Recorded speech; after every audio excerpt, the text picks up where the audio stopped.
할렐루야. 여러분, 한 어린이가 공원에서 공을 가지고 놀다가 이 공을 놓쳐서 이 풀밭에 굴러 들어갔습니다. 근데 거기 보니까 잔디밭에 출입금지 이렇게 써 있는 거예요. 잔디 밟지 말라고. 이 아이가 공을 못 꺼내고 그냥 거기서 머뭇머뭇 울먹울먹 막 하는 거예요. 그때 노신사가 지나가다 그걸 보고 이 노신사가 공을 꺼내주고 싶은데 본인도 출입금지가 써 있으니까 못 들어가시고 이렇게 지팡이로 공을 꺼내주려고 이렇게 하는 그 사진이 이렇게 호텔에 걸려 있답니다. 근데 그걸 보면서 야, 참 대단하다. 죄송한데 저 같으면은 그냥 한두 발짝 들어가서 공을 꺼내가지고 올 것 같아요. 근데 그 규칙을 잘 지키려고 아이도 그렇고 그 어르신도 그러고 그 앞에서 막 그냥 그 규칙을 지키기 위해서 애쓰는 모습을 이렇게 사진에 담은 거예요. 여러분 어떻습니까? 우리가 신앙생활하고 예수 믿는다고 그러지만 우리 자체도 뭐 하얀 거짓말이다. 뭐 이렇게 선을 위해서 하는 일이니까 뭐 괜찮다. 뭐 이렇게 하고 넘어갈 때가 사실 저부터도 굉장히 많이 있습니다. 그런데 여러분 우리가 이 선한 일을 불법으로 행한다고 그러면 아무리 목적이 좋아도 바른 길로 갈 수가 없어요. 세상에서는 뭐 동기나 과정이나 뭐 이런 거 다 떠나서 결과만 좋으면 어떻게 해요? 다 좋은 거죠. 그죠? 그런데 하나님은 어떻게 돼요? 우리의 뭘 보신다고 그랬습니까? 중심을 보신다고 그랬죠. 그죠?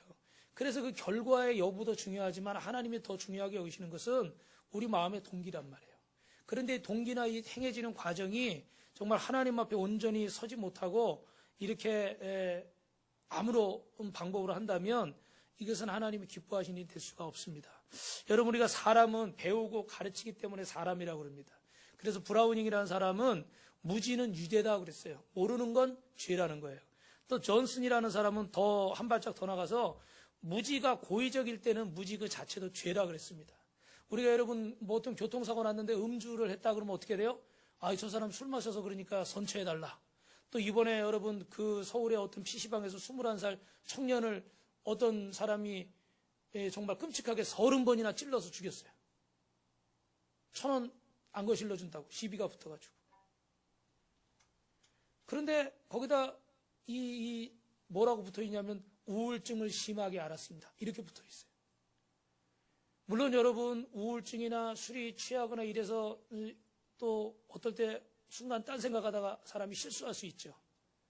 그런데 그 실수를 할 수 없다는 게 아니라 그런 게 다 술 마셨으니까 넘어가고 우울증이니까 넘어가고 뭐 다른 일이 다 넘어가면 어떻게 되겠어요? 그 피해본 사람은 너무너무 억울한 거죠. 그죠? 그러니까 무지가 고의적일 땐 죄라는 거예요. 정말 어쩔 수 없어서가 아니라 그 알려고 하지 않아서 잘못하는 것은 하나님은 우리의 중심을 보시니까. 그래서 여러분 우리는 하나님의 말씀을 따라합니다. 배우고 가르쳐야 됩니다. 예수님께서는 마태복음 18장 6절 7절에 자녀 교육에 대해서 말하면서 여러분 많이 들어보신 말씀입니다. 한번 읽어볼까요? 시작. 누구든지 나를 믿는 이 작은 자 중 하나를 실족하게 하면 차라리 연자맷돌을 그 목에 달려서 깊은 바다에 빠뜨리는 것이 나으리라. 실족해 하는 일들이 있음으로 말미암아 실족하게 하는 일이 없을 수는 없으나 실족하게 하는 그 사람에게는 화가 있도다. 가르치는 사람에게 더 큰 책임이 있죠. 그죠? 말씀을 전하는 사람에게. 그래서 오늘 일부 때는 우리 주일학 교회학교 선생님들에게 그런 말씀을 더 드렸는데 여러분 이 소자는 우리에게는 어떤 자녀일 수도 있고 교회에서는 세신자일 수도 있고 세상에서는 연약한 사람일 수 있습니다. 그런데 그런 자에게 정말 그 실족하게 하는 것은 연자맷돌 여러분 아시죠? 그냥 우리가 맷돌보다 그 소가 끌어야 될 만큼 큰 돌이 있습니다. 그 돌에다 그 사이에다 뭘 집어넣으면 뭐 다 갈리는 거예요. 그죠? 사람이 할 수가 없어가지고 소가 하거나 사람이 여러 사람이 밀어야 되는 큰 돌입니다. 이 돌을 묶어서 사람을 바다에 던지는 것과 같다는 거예요. 실족시키는 거는. 그만큼 여러분 우리가 하나님 말씀을 바로 전해야 되고 바로 가르쳐야 되고 본을 보여야 될 줄로 믿습니다. 그래서 벤자민 플랭클린이라는 분은 나무에 가위질을 하는 것은 나무를 사랑하기 때문이다. 부모에게 야단맞지 않고 자란 아이는 똑똑한 사람이 될 수 없다. 이렇게 얘기했습니다. 그러니까 여러분 나무도 잘 키우려면 어떻게 해야 돼요? 이렇게 가지치기를 해줘야 되잖아요. 그죠? 근데 아깝다고 안 자르면 어떻게 됩니까? 점점점 막 다른 쪽으로 자라가고 영양분이 다른 곳으로 다 빼앗겨 버리죠. 그래 정말 나무를 사랑하고 잘 키우고 싶으면 어떻게 해야 돼요? 가지치기를 해줘야 돼요. 그러니까 우리 사랑하는 자녀나 우리 새가족이나 믿음의 동역자들한테 어떻게 돼요? 하나님 말씀을 전해줘야 될 줄로 믿습니다. 그런데 저는 참 이 말씀을 하면서도 참 마음이 무거운 부분이 있어요. 왜냐하면 목회를 하다 보니까 정말 이 성도에게 주의를 성수해야 되고 11조 바로 하고 전도하고 사랑하고 용서하고 이렇게 본을 보이고 하나님의 나라의 일꾼이 되고 제자가 되고 이런 말씀을 전하는데 참 이렇게 못 따라오는 분들 있잖아요. 그죠? 근데 참 이렇게 얘기를 해주고 싶어요. 이 신방을 받으십시오. 주님이 우리 가정에 오시니까 가장 먼저 사모하는 마음으로 받으십시오. 근데 얘기를 해도 꼭 듣는 사람이 있지만 어떻게 돼요? 안 듣는 사람도 있죠. 한 달을 넘게 해도 몇 사람 되지 않는데도 그래요. 그런데 참 얘기를 하고 싶은데 입이 안 떨어져. 왜 안 떨어질까요? 서운해할까봐. 서운하고 뭐 또 시험 들었네 안 들었네 뭐가 어쩌네 이럴까봐 말을 못하겠어. 예.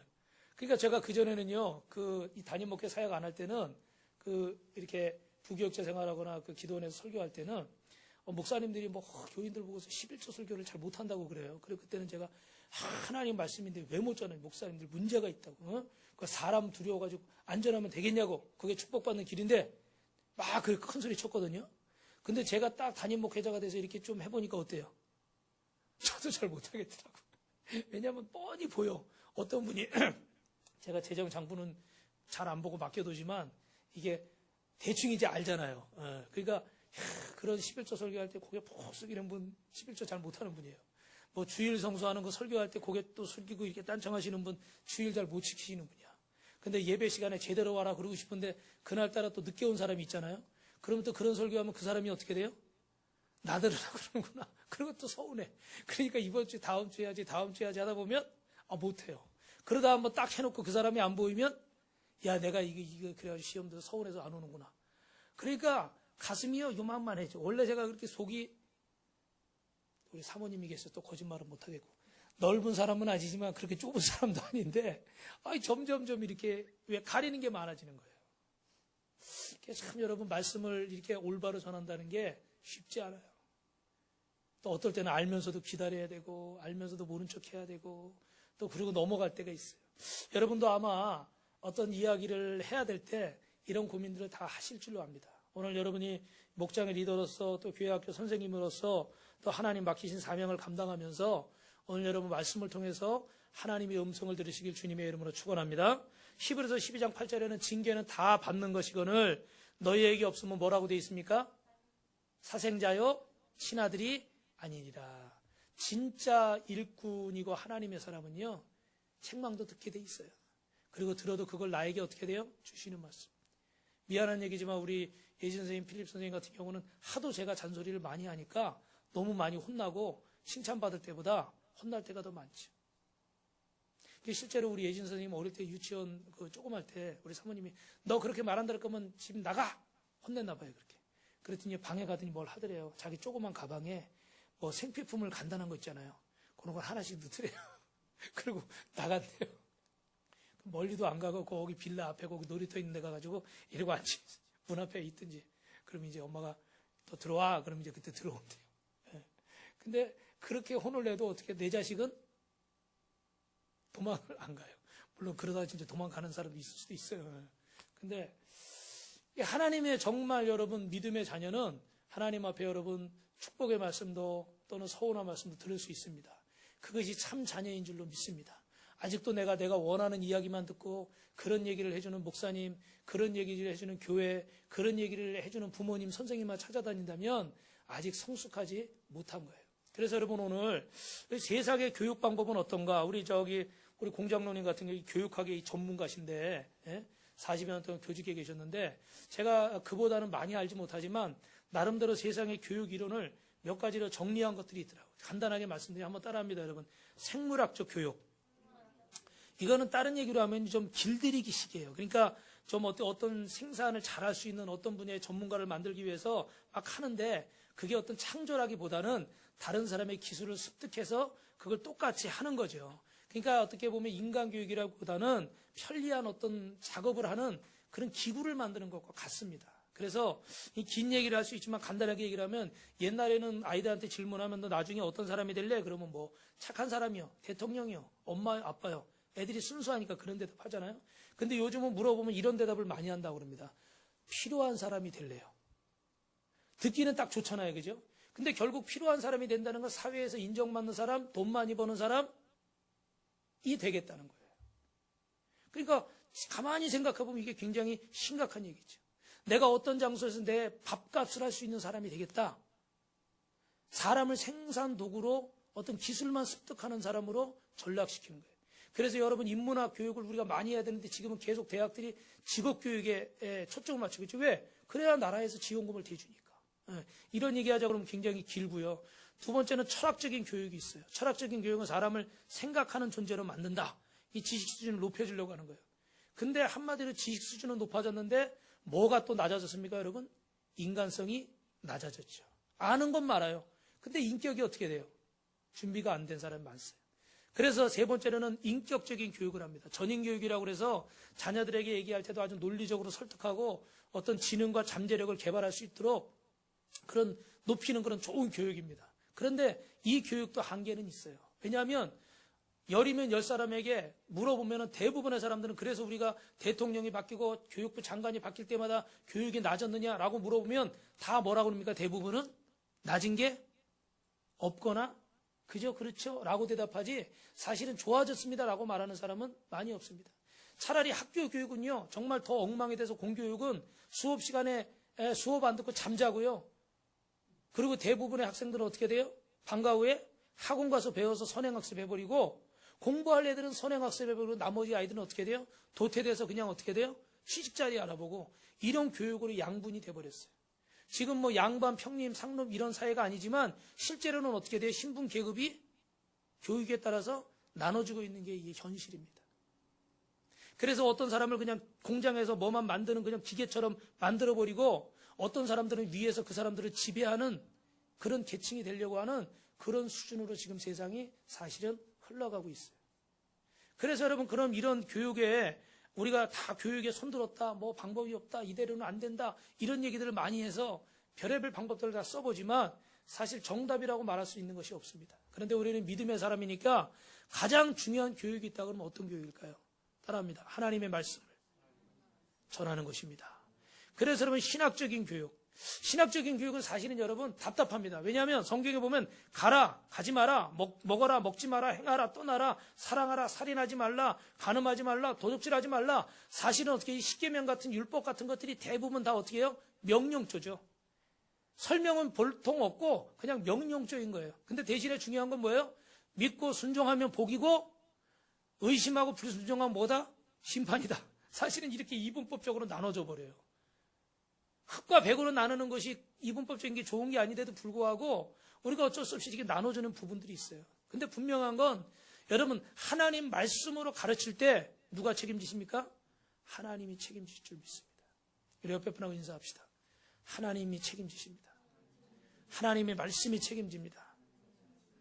할렐루야. 그래서 오늘은 제가 여러분에게 청교도 교육법을 소개하려고 합니다. 오늘 청교도 교육법을 간단하게 소개하는데 여러분 주보에 보시면 설교 노트에 첫 번째, 두 번째, 세 번째 돼 있는데 메이플라워를 타고 아메리카 대륙에 건너간 청교도들이 미국을 건설했는데 그들이 교육 철학이 크게 정리하면 세 가지입니다. 한번 여러분 따라 하실까요? 첫째, 어린이는 내 것이 아니고 하나님의 것입니다. 그래서 철저하게 내 것이 아니라 하나님 것. 보통 부모들이 어떻게 돼요? 내가 낳았으니 내 자식이고 내가 못 이룬 거 이루어줘야 되고 내게 효도해야 되고 내 말 들어야 되고 뭐 이렇게만 합니다. 그러나 자녀는 사실 내 것이 아니라 첫 번째는 누구의 것입니까? 하나님이 주신 하나님의 선물이고 은사인 줄로 믿습니다. 우리가 맡아 있는 동안 부모는 그 자녀를 어떻게 돼요? 그 사랑하고 양육하고 봉사해야 될 사명이 있는 줄 믿습니다. 그래서 우리에게 맡겨진 어린 영혼들 또 우리 새가족들을 우리가 내가 전도했으니까 내 마음대로 하는 게 아니라 그들이 하나님 말씀 앞에 바로 설 수 있도록 하나님이 나에게 맡겨주셨다 이렇게 믿고 그들에게 여러분 하나님 말씀을 전하시기를 주님의 이름으로 축원합니다. 두 번째로는 따라합니다. 선생은 내가 아니고 성경이다. 내가 뭘 가르치겠냐는 거예요. 우리가 얼마든지 인생 경험이 많으니까 많은 걸 얘기할 수 있습니다. 그러나 정말 그 인생의 경험을 얘기해 주는 것도 중요하지만 더 중요한 건 하나님 말씀 가르치는 거예요. 예를 들면 유대인들은 그렇게 했다고 그래. 탈무드에 보면 아이가 거짓말 했잖아요. 그럼 우리는 어떻게 불러다 놓고 너 거짓말하면 나쁜 사람 된다, 벌 받는다, 막 이렇게 얘기할 거 아니에요. 그죠? 그런데 청교도들은 그렇게 한다고 그래요. 이렇게 해서 아이에게 성경을 가져오라고 그러고 어디 몇 장 몇 절 펴봐라. 그러면 성경 가져오면 펴보면 어떻게 돼요? 거기 거짓말하지 말아라. 이는 성령을 속이는 것이다. 나오잖아요. 그럼 물어보는 거예요. 너 성경이 뭐라고 써있니? 네, 거짓말하지 말라고 써있어요. 그럼 그 말씀대로 해야지. 네. 끝. 자기도 얼마든지 얘기할 수 있지만 자기의 이야기를 하는 게 아니라 어떻게 근거가 어디에 있다는 거예요? 성경, 곧 하나님의 말씀이 있다는 거예요. 그래서 여러분 우리가 말씀을 많이 봐야 되고 그래야 말씀도 잘 전할 수가 있겠죠. 그죠? 세 번째 따라합니다. 교육은 설득이 아니고 훈련입니다. 할렐루야. 그래서 여러분 우리가 생각하는 것, 마음먹은 것, 뜻하는 걸 행하는 것 모두를 하나님의 말씀 따라 훈련받는 것이 교육입니다. 말로 하는 것이 아니라 행동으로 하는 것. 하나님 말씀 안에서 훈련받는 것이죠. 그래서 여러분 이 훈련이 필요한데 우리가 이제 새벽에 예레미야서 말씀을 보고 있는데 그 큐티 하시는 분은 알겠지만 이 예레미야 선지자가 예언하는 내용이 뭡니까? 지금 우리나라가 하나님 말씀에 불순종하고 우상 섬겨서 우리 벌 받는다. 바벨론이 우리를 침략할 거고 우리는 거기 포로로 끌려갈 거고 70년 동안 우리가 하나님 앞에 회개하고 바로 서면 하나님 우리나라 다시 돌아오게 할 것이다. 제가 여러 번 말씀드리지만 우리가 다른 나라에 포로가 되고 끌려간다는 걸 좋아할 사람이 누가 있겠어요? 다 싫어한단 말이에요. 그런데 여러분 이런 말도 안 되는 이야기, 상상할 수도 없는 그런 이야기지만 하나님의 아들이신 예수님이 이 땅에 인간의 몸을 입고 오셔서 우리를 위해서 아무 죄도 없으신데 십자가에서 죽으셨다. 여러분 이거 상상할 수 있는 일이에요? 안 믿겨지죠. 그죠? 우리가 아까 여러분 여기 영상 보실 때 참 중요한 얘기들이 많이 나왔어요. 그죠? 전도할 때 전도의 시작은 뭐라고 그래요? 아까 그 안수 집사님이 거절이라고 그러죠. 참 명쾌. 전도를 저분은 정말 많이 하신 분이에요. 거절이에요. 거절. 시작은. 근데 우리는 뭐 때문에 시작을 못하죠? 거절 때문에 시작을 못하죠. 거절이 시작인데 결국은 거절 때문에 우리가 시작을 못하는 거예요. 그러니까 거절 당할 걸 각오하고 가서 어떻게 돼요? 전하는 거예요. 책임은 누가 지십니까? 주님이 지셔요. 대신에 뭘 해야 된다고? 기도를 많이 해야 되겠죠. 할렐루야. 이론적으로는 예수님 전해야 된다는 거 알고 예수님이 이 땅에 오신 목적도 결국은 뭐였다는 거예요? 전도였다는 거예요. 제가 건너편에 있을 때 우리 그 전도가 제일 쉬워요. 그 목사님이 오셔서 집회를 하셨는데 그때 그 세 가족 나온 지 얼마 안 되는 남자분이 있어요. 40대 초반인데 그 사람들이 많이 와가지고 자리가 없어서 맨 앞에 앉았어요. 근데 그 목사님이 한 명 한 명 물어보는 거예요. 전도 1년에 몇 명이에요? 권사님이 전도 1년에 몇 명이에요? 전도 집사님 1년에 몇 명이에요? 막 이러고 물어보는 거예요. 근데 그분이 그래도 다행히 3명이 이렇게 대답했어. 그럼 저 같으면은 와 3명 잘했다 그럴 거예요. 근데 그 목사님이 한참을 위아래로 훑어보더니 인간성이 그거밖에 안 되니까 3명밖에 못하는 거야. 이렇게 말하는 거예요. 그러니까 제가 뒤에서 뭐 식은땀이 막 나는 거예요. 큰일 났다 이거. 막 예를 들어 장로님 권사님 같은 믿음이 있으니까 뭐 그냥 아유 목사님이 이렇게 얘기하려고 그래. 그냥 넘어갈 수도 있어. 근데 세 가족이 온 지 몇 주도 안 됐는데 그 기껏 데리고 왔더니 거기다 대놓고 인간성이 안 돼가지고 3명밖에 못한다고 그러니까 큰일 났다 큰일 났어. 저거 이제 시험 들어서 당장 다음 주면 어떻게 돼요? 안 나올 것 같아.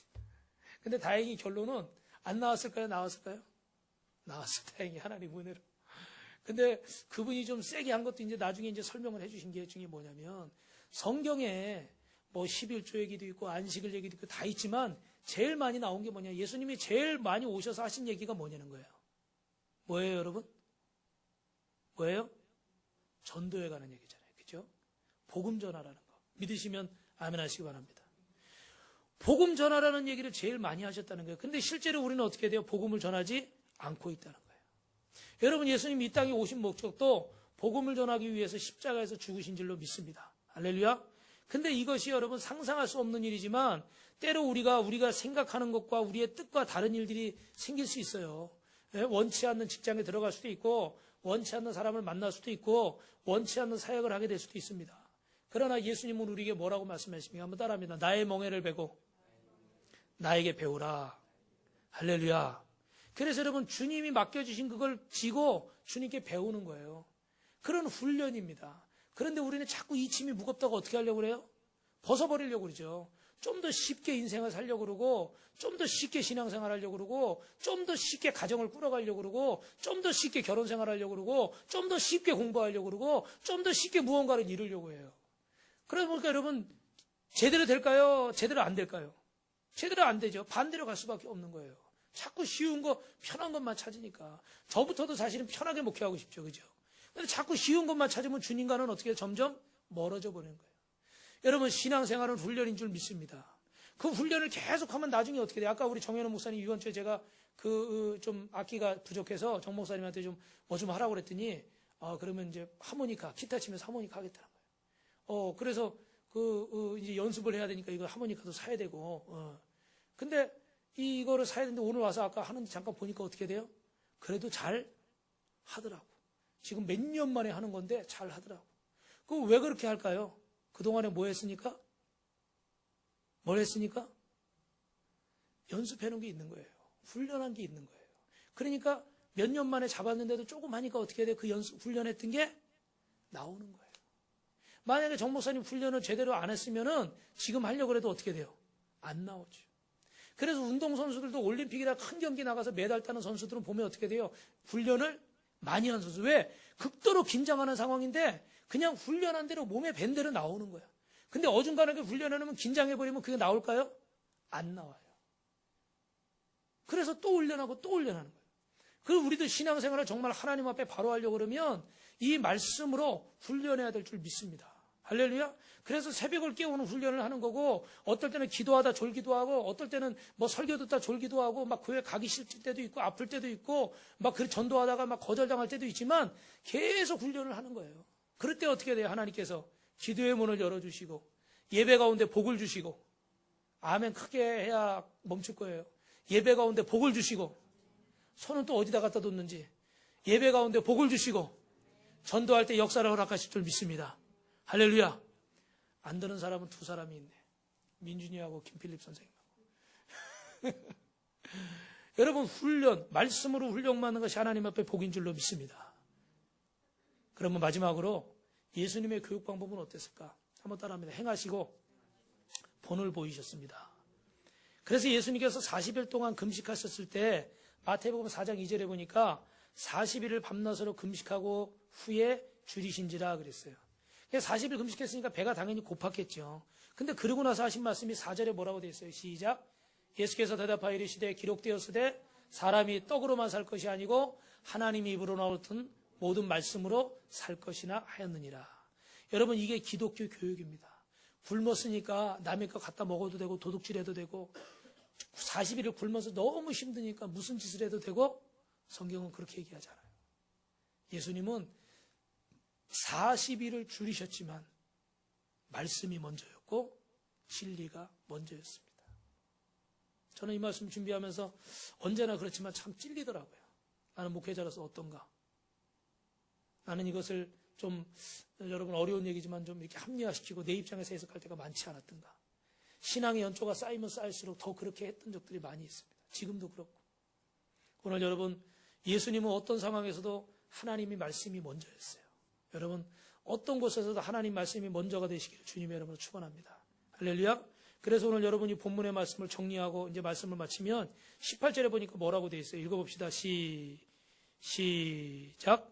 이러므로 너희는 나의 이 말을 너희 마음에 뜻에 두고 또 그것을 너희의 손목에 매어 기호로 삼고 너희 미간에 붙여 표를 삼으며 그랬어요. 그죠? 그래서 하나님의 말씀을 마음에 두라는 것은 그 말씀을 가르치고 또 손목에 매고 미간에 붙이라는 건 어떻게 항상 보고 항상 느끼게 하는 거예요. 그 말씀이 떠나지 않게 하라는 거예요. 그래야 어떻게 돼요? 그 교회가, 그 가정이, 그 인생이 복을 받게 될 줄로 믿습니다. 그러려면 여러분 어떻게 해야 됩니까? 우리가 가정에서도 부모님이 하나님 말씀을 전하려면 먼저 그 말씀을 뭐 해야 되겠어요? 들어야 되겠죠. 그죠? 그래서 먼저 그 말씀을 듣고 그리고 그 다음에 가르칠 수 있는 거예요. 하나님 말씀을 듣지 않는 사람은 전할 수 없습니다. 오늘 여러분 여러 가지 일이 있지만 예배 가운데 나오신 분들은 하나님 말씀을 들었기 때문에 일주일 동안 살면서 어떤 일이 있을 때 얘기하게 될 때 오늘 하나님 말씀을 전하게 될 줄 믿습니다. 할렐루야. 그런데 내가 하나님 말씀을 안 들으면요. 만약에 TV 본 게, 드라마 본 게 있다. 영화 본 게 있다. 그럼 무슨 얘기하다 나오면 나올 얘기가 무슨 얘기밖에 없겠어요? 영화 본 얘기, 드라마 본 얘기, 그죠? 무슨 인기가요 본 얘기, 노래 들은 거 있잖아요. 그죠? 그거밖에 할 게 없는 거예요. 그래서 듣는 게 얼마나 중요한지 새벽에 말씀드렸지만 위치만이라는 분이 에베소서 강해 책을 예전에 썼는데 그 책 제목이 뭐냐면 좌행참이라는 책이에요. 좌행참, 좌는 앉아라, 행은 행하라, 참은 진리 가운데 서라는 거예요. 근데 여기서 좌라는 말은 앉으라는 말은 결국 무슨 말이냐면 들으라는 말이에요. 들으라는 말. 예를 들어서 뭐 하려고 그러는데 우리 정 목사님이 예를 들어서 저 뭐 할 말 있습니다. 근데 목사님이 먼저 앉으세요. 앉으세요. 앉아서 먼저 듣고 얘기하세요. 무슨 말인지 이해되세요? 말하기 전에 먼저 뭐 하라는 거예요? 들으라는 거예요. 근데 우리는 보통 실수할 때 어때요? 듣지 않고 말부터 하려고 그러죠. 저도 그럴 때가 많아요. 잘 듣지 않고 먼저 말하려고 하다 보면 꼭 실수를 해요. 그래서 뭐라 합니까? 먼저 앉아서 얘기부터 들으세요. 설명부터 들으시고 그러고 얘기하세요. 할렐루야. 그럼 앉아서 들으면 그 다음에 어떻게 오해가 풀리는 거예요. 그런데 우리가 하나님 말씀을 듣지 않고 뭐부터 하려고 그래요? 그냥 막 내 생각으로 말부터 하려고 그래요. 그러니까 혼란스러운 일이 생길 수도 있어요. 그래서 여러분 하나님 말씀을 전하려면 먼저 들으시기를 주님의 이름으로 축원합니다. 그래서 로마서 18장 말씀에 믿음은 어디서 난다고요? 들음에서 난다고 그랬고 사무엘상 말씀에 뭐라고 돼 있어요? 듣는 것이 수양의 기름보다 낫고 순종하는 것이 제사보다 낫다. 할렐루야. 하나님 말씀을 듣는 것에서 우리 가정이 복받고 우리 교회가 복받고 우리 인생이 복받는 줄로 믿습니다. 그럼 옆에 분하고 인사합시다. 성도님은 오늘 땡 잡았네요. 땡이라고 그래 죄송합니다. 복 받았네요. 할렐루야. 예. 여러분 잘 아시는 그 예전에 그 소망교회 담임하시던 곽선희 목사님이 그 간증을 하는데 이분이 평양에 여러 번 가셨는데 예전에 가서 보니까 어머니 나이를 계산해 보니까 94세. 지금은 이제 더 오래전 얘기니까. 근데 그때 북한에서 고생을 혼자 많이 하셨는데 자기만 이렇게 내려왔는데 자신을 낳을 때 이 목사님 낳을 때가 나이가 40살 정도 되셨대요. 근데 이 하나님 말씀으로 자식을 가르치려고 그렇게 애를 쓰셔가지고 잠들 때 항상 머리 맞춰서 성경을 읽어주셨대요. 그래가지고 본인이 1년이면 성경을 2-3번 통독했대요. 자기가 읽진 않았지만 어머니가 계속 성경을 잠들 때까지 읽어주는 거예요. 그러니까 1년에 한 3번 정도를 처음 창세기부터 계시록까지 그렇게 읽어주셨대요. 그래 추울 때나 더울 때나 뭐 항상 빼놓지 않고. 그래서 어느 날은 좀 커가지고 이제 머리가 좀 크니까 이제 짓궂게 질문을 어머니 성경 말씀 뭐 다 알구나 뭐 하시는 거예요? 그리고 물어봤대요. 그랬더니 어머니가 하시는 말씀이 따라합니다. 성경은 알아서 읽는 게 아니라 읽어야 되니까 읽는다. 어떻게 보면 굉장히 무식한 그런 대답일 수 있어요. 미련한 대답일 수 있어요. 그런데 우리가 하나님 말씀을 다 알고서 읽는 게 아니라 읽다 보면 하나님이 어떻게 돼요? 깨닫게 하신다는 거예요. 믿으시면 아멘. 근데 요즘 좀 젊은 사람들, 요즘 좀 똑똑하던 사람은 어떻습니까? 다 자기가 따지고 다 묻고 저부터도 자꾸 따지고 그냥 뭐 11조가 어떠니 안식일이 어떠니 성경에 뭐가 어떠니 부활이 어떠니 처녀가 뭐 낳은 게 맞느니 안 맞느니 인터넷에 보세요. 온갖 따지는 글들하고 뭐예요? 신천지하고 뭐야 하나님의 교회하고 전부 다 이단들이 막 그냥 다 도배해 놓고 다 막 목사 뭐 신학교 이런 사람들이 전부 다 쓸데없는 글들만 다 앞부분에 다 진열해 놔 가지고 성도들이 다 인터넷 보고 검색해가지고 와서 맨날 따지는 거예요. 이건 이런데요. 11전 저런데요. 안식일은 이런데요. 뭐는 어떤데요. 뭐 구약에 원래 이렇게 됐고요. 뭐는 우리 뭐 술 마시는 거 성경에 원래 없는데 성경에 술 마시지 말라고 돼 있어요. 술 취하지 말라고 돼 있어요. 그죠? 지난번에 정 목사님 우리 잠언서 말씀 보면서 그런 말씀도 성경에 있어요. 그 담배는 없잖아요. 주여. 근데 사실은 우리나라에서 시작은 일제시대 때 우리 기독교가 우리 농촌에서 막 고스톱 치게 하고 막 술 취하게 하고 막 바보 멍청이 만드니까 이 민족을 깨워야 되겠다. 그래서 믿는 독립투사들 하나님 믿는 사람들이 막 계몽운동하면서 우리 금 모으자, 술 마시지 말자, 담배 피지 말자. 할렐루야. 그러면서 이 나라가 이렇게 그래도 이만큼 잘 살게 된 줄 믿습니다. 그럼 여러분 술 마시지 않고 담배 피지 않는 게 좋은 거예요, 나쁜 거예요? 좋은 거죠. 그러면 따를 가치가 있어요, 없어요? 가치가 있죠. 할렐루야. 그렇게 믿으시면 아멘. 가치가 있어요. 그러면 그러면 따질 이유가 없잖아요. 근데 따져요. 뭐 성경에 있네 없네, 그럴 필요 있네 없네, 맞네 안 맞네. 사랑하는 성도 여러분, 알려고 하는 거는 좋습니다. 저도 알고 싶은 게 많거든요. 알려고 하는 건 나쁜 게 아니에요. 그런데 우리는 어떻게 돼요? 하나님 말씀 먼저 듣지 않고 뭐부터 하려고 그래요? 따지기부터 하려고 그러더라고요. 왜요? 너무 똑똑해서. 사실은 너무 똑똑해서 그래요. 아는 게 많아서. 그전처럼 막 그냥 우리 옛날 우리 집사님 권사님들처럼 그냥 목사님이 뭐라고 그러면 네 아멘 목사님 말씀은 하나님 딱 말씀이지 뭐 그런 시대는 이미 뭐 지나간 것 같아요. 네, 그렇게까지는 아니라고 할지라도 여러분 하나님의 말씀은 따지기 전에 먼저 들으시기를 주님의 이름으로 축원합니다. 어떤 청년이 이 목사님을 찾아왔대요. 그래가지고 뭐 성경에 뭐가 어떻고 얘기를 하더래요. 그래서 목사님이 그러셨다잖아요. 성경을 몇 번이나 읽었나? 그게 아니라 뭐 얘기. 아니 그래 청년 성경을 몇 번이나 읽었어. 아니 그게 아니라 성경이 여기 뭐 또 그래. 그래서 청년 성경을 몇 번이나 읽었나? 뭐 신약 뭐 읽다가 말았습니다. 그래서 목사님 뭐라고 그랬을까요? 자네 질문하는 것도 좋은데 최소한 그래도 성경을 한 번 이상 제대로 읽고 그리고 와서 얘기를 해야 되지 않겠냐? 솔직히 말하면 그러고 와서 아는 척을 해야 되지 않겠나? 할렐루야. 할렐루야. 어느 정도 그래도 그 사람을 겪어보고 어느 정도 뭘 해보고 그러고 나서 얘기를 하는 거지. 그러지도 않고 막 듣지는 않고 어떻게 돼요? 따지기만 한다. 그러면서 강 목사님이 그런 얘기 하더라고요. 끝에서 자기가 지금도 구약의 대부분의 그 좀 이렇게 숨겨진 이야기들 많잖아요, 우리가. 그런 이야기들은 다 누구에게 들어서 아는 얘기예요? 어머니가 어릴 때 읽어주신 글에서 자기가 알고 있다는 거예요. 참 귀하죠. 그 어릴 때 어머니가 비가 오나 눈이 오나 추우나 더우나 항상 그래서 잠들 때는 어머니의 성경 읽는 소리를 듣고 잠들고요. 아침에 깰 때는 어머니의 기도 소리를 듣고 깼대요. 그런 부모님 되시고 그런 우리 장로님, 권사님, 집사님, 성도님 되시길 주님의 이름으로 축원합니다. 여러분 사람이 듣는 거에 따라서 달라지는 거예요. 저 지금은 좀 달라질 수도 있겠지만 북한에는요. 가정마다 라디오가 있는데 이 라디오는요. 본인이 끄고 키는 게 아니에요. 그냥 아침 10시면 중앙 그 방송국에서 시작이 돼가지고 저녁에 10시쯤 돼서 꺼진대요. 그럼 하루 종일 듣기 싫어도 계속 틀어놔야 돼. 그래가지고 안 들을래 안 들을 수가 없어. 그래 그거를 몇십 년을 듣고 사니까 어떻게 해요? 그거에 당연히 뭐가 될까요? 세뇌가 되는 거예요. 그래서 지금은 정확히 모르겠습니다. 근데 신문도 아무나 못 읽는데요. 공상당원들만 읽을 수 있고 일반인들의 신문을 못 읽게 돼 있대요. 그러니까 어떻게 돼요? 세상의 정보에 닫힐 수밖에 없고 전해주는 것만 듣게 되니까 다 뭐가 될 수밖에 없을까요? 공산주의자가 될 수밖에 없다는 거예요. 여러분 이렇게 듣는 게 중요합니다. 우리가 하나님의 말씀을 들으면 들을수록 하나님이 우리 가운데 역사하실 줄 믿습니다. 어느 장로님이요, 좀 자식 자랑을 하는데, 저도 이제 우리 목사님 사모님들 만나면 우리 자녀들 자랑을 가끔 하는데, 그분은 그냥 막 입만 열면 우리 아이들.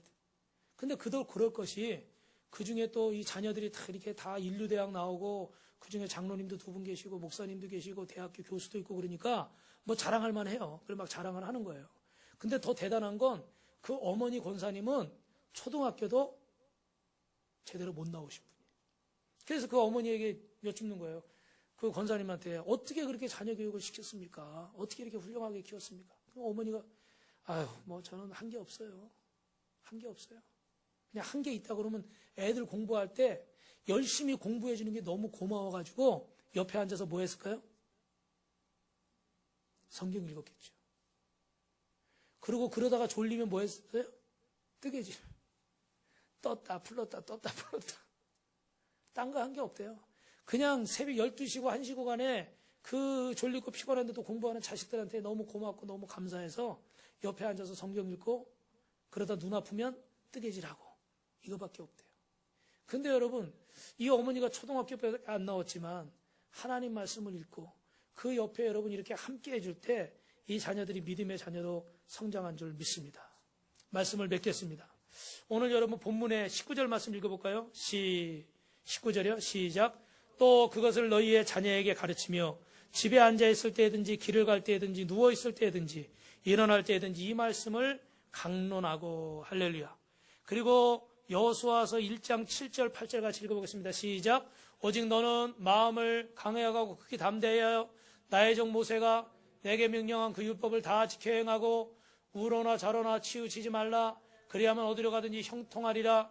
이 율법책을 내 입에서 떠나지 말게 하며 주야로 그것을 묵상하며 그 안에 기록된 대로 다 지켜 행하라. 그리하면 내 길이 평탄하게 될 것이며 내가 형통하리라. 할렐루야.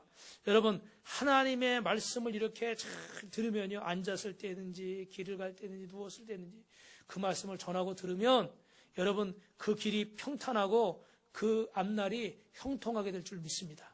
할렐루야. 여러분 질문하겠습니다. 마지막으로 형통하기를 원하십니까? 잘 되기를 원하십니까? 또 이 자리에 부모님들이 계신데 자녀들이 잘 되기를 원하십니까? 그러면 하나님 말씀을 잘 듣고요, 그 말씀을 잘 전하시기 바랍니다. 그게 전도하는 거예요. 그래서 이 얘기하고 마칠게요. 이번 주 예레미야 16장 목요일 날 새벽 말씀해 보니까 하나님의 말씀을 전하는데 이 좀 전에 드렸던 그 말씀, 유다가 멸망하고 바벨론의 포로가 된다는 이 말씀, 회개하라고 그랬을 때 이 히스기야 왕은 미가 선지자의 말을 듣고 통회하고 자복하고 회개했습니다. 그래서 하나님이 회복의 은혜를 주셨어요. 근데 반대로 여호야김 왕은 이 말씀을 전하는 선지자 우리야를요, 자기가 원하는 말을 하지 않는다고 애국까지 쫓아가서 우리야 선지자를 죽였습니다. 그래서 그 새벽에 말씀을 듣는 자의 자세에 대해서 여러분 은혜를 나눴어요. 근데 우리도 그럴 수 있어요, 여러분. 여러분은 하나님의 말씀을 듣는데 히스기야 왕입니까? 아니면 여호야김 왕입니까? 나는 혼자 생각할 때 나는 히스기야 왕이다라고 생각할지 모르지만 실제로 우리 가운데 여호야김 왕처럼 내가 원하는 말만 들으려고 그러고 원치 않는 거는 빼려고 그러는 사람이 있어요. 이 원치 않는 것만 빼면 좋은데 그 원치 않는 말을 하니까 어떻게 돼요? 애국까지 쫓아가가지고 선지자 우리야를 어떻게 돼요? 죽여버렸어요. 그런 경우가 있어요. 여러분, 장수의 비결, 형통의 비결, 성공의 비결, 행복할 수 있는 비결이 어디에 있습니까? 하나님의 말씀을 따라 사는 자에게 있는 줄로 믿습니다. 그래서 여러분 이 말씀을 들으시고 이 말씀을 여러분 새 가족에게 전하시고 또 우리 이 자녀들에게도 전하시고 주변에 전할 때 여러분 그 역사와 기적이 일어나서 오늘 성경에는 약속하는데 19절에 너는 이 말씀을 강론하라고 되어 있고 25절에 너희를 능히 당할 사람이 없을 것이다. 하나님 말씀을 듣고 전하는 자에게. 그리고 24절에 뭐라고 되어 있습니다. 마지막으로 읽어봅니다. 시작. 너희가 발바닥으로 밟는 것은 다 너희의 소유가 되리라. 할렐루야. 하나님의 말씀을 듣는 자에게 이와 같이 우리가 밟는 땅이 다 우리의 것이 되는 이런 놀라운 축복이 임하게 될 줄 믿습니다. 그렇게 되길 주님의 이름으로 축원합니다. 축원합니다.